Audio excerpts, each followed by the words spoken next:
আজকে আমি সারাদিনে ধান কাটবো এবং দেখবো আজকে সারাদিনে আমি কত টাকা ইনকাম করতে পারি ধান কেটে। আসসালামু আলাইকুম, আশা করছি আপনারা সকলে ভালো আছেন। যেহেতু আমি আজকে দাদাদের জমিতে ধান কাটবো, এই কারণে আমি আগে থেকে বলে রেখেছিলাম। তো ধান কাটার জন্য আমরা খুব তাড়াতাড়ি জমিতে এসে পড়ি। এখন সকাল বাজে প্রায় 7:30। তো এখন থেকে আমাদের মূল কাজ শুরু হবে। তো ধান কাটার শুরুতেই বাঁশ দিয়ে ধানের মাথাগুলো হেলানো হচ্ছে, যাতে ধান কাটার সময় ধানের মাথাগুলো চোখে না লাগে। তো আমাদের এলাকায় এটাকে বলে বাঁশ দেওয়া। তারপরে আমাদের বাঁশ দেওয়া শেষ হলে ধান কাটা শুরু করি। তো আজকে আমরা যে ভুঁইটা কাটতে শুরু করেছি এটা প্রায় 25%রও বেশি। এরপর আমাদের আজকে আরো একটা জমি কাটতে হবে। তো আমাদের এই জমিতে একটা পায়ে তুলতেই হালুয়া টাইট হয়ে গিয়েছিল, যেহেতু জমিটা অনেক বড়, প্রায় 1 ঘন্টার মতো লেগেছে একটা পায়ে তুলতে।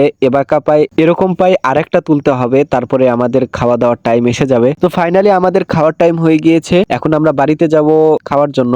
এখন বাজে 10:15। আমাদেরকে প্রায় 11টার মধ্যেই জমিতে আসতে হবে খাওয়া শেষ করে। জমি থেকে যেহেতু আমাদের বাড়ি অনেক দূরে, এই কারণে আমাদের একটু জুলুম হবে বাড়িতে যেতে। তো আমরা যেহেতু ধারা কামলা হিসেবে কাজ করতেছি, আমাদের জমি তারা কেটে দেবে এবং তাদের জমি আমরা কেটে দেবো। তো এই কারণে যার যার বাড়িতে শেষে খাবে। যেহেতু একজনেরই অনেক দিন ধরে ধান কাটতে হবে, এই কারণে একার পক্ষে এতগুলো খাবার ম্যানেজ করা কষ্ট হয়ে যাবে। এই কারণে যার যার বাড়ি শেষে খাবে। তো এই কারণে আমি আমার বাড়িতে গিয়েছিলাম খাবার খাইতে। তো আলহামদুলিল্লাহ আমাদের খাওয়া দাওয়া শেষ। এখন আমরা আবার জমিতে এসেছি এবং ধান কাটা শুরু করেছি। তো আমাদের এই জমি শেষ করতে প্রায় 5 ঘন্টার মতো সময় লেগেছে। এখন বাজে 12:30। এখন আমরা নাস্তা করব, এখন আমরা পানি খাবো, যেহেতু প্রচন্ড রোদ, গলা একদম শুকিয়ে গিয়েছে। তো বলতে বলতে আমাদের খাবার পানি চলে এসেছে। যেহেতু দুপুর হয়ে গিয়েছে, এই কারণে আমরা পানির সাথে একটু নাস্তাও খেয়ে নিয়েছিলাম। আমরা নাস্তা হিসেবে পেয়েছিলাম আলুর সিঙ্গারা, যেহেতু আমাদের এখানেই হোটেল রয়েছে, এই কারণে আলুর সিঙ্গারা নিয়ে এসেছিল।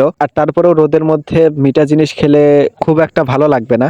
এখন আমরা মসজিদে যাব নামাজ পড়তে, যেহেতু জোহরের আজান দিয়ে দিয়েছে। তো নামাজে যাওয়ার আগেই আমরা একটু বসে জিরিয়ে নিচ্ছিলাম, যেহেতু মসজিদে খুব একটা দেরি করা যাবে না, অন্যের কাজ করতেছি, খুব তাড়াতাড়ি নামাজ পড়ে চলে আসতে হবে।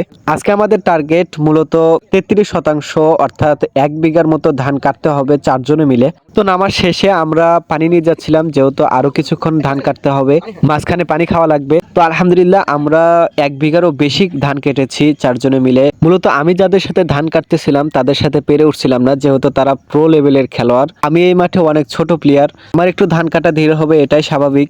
যতটুকু সম্ভব আমি তাদের সাথেই যাওয়ার চেষ্টা করছিলাম। ধান কাটতে কাটতে আমাদের প্রায় বিকাল হয়ে গিয়েছিল। এখন বিকাল বাজে 30। আমাকে আজকে কাজ করতে হয়েছে প্রায় 9 ঘন্টার মতো। তো আমি এই 9 ঘন্টায় পাবো 500 টাকার মতো। তো আমাদের এখানে ধান কাটা সমাপ্ত। ভিডিও যদি আপনাদের কাছ থেকে ভালো লাগে তাহলে একটা শেয়ার করে দিবেন। থাকবেন, আমার জন্য দোয়া করবেন।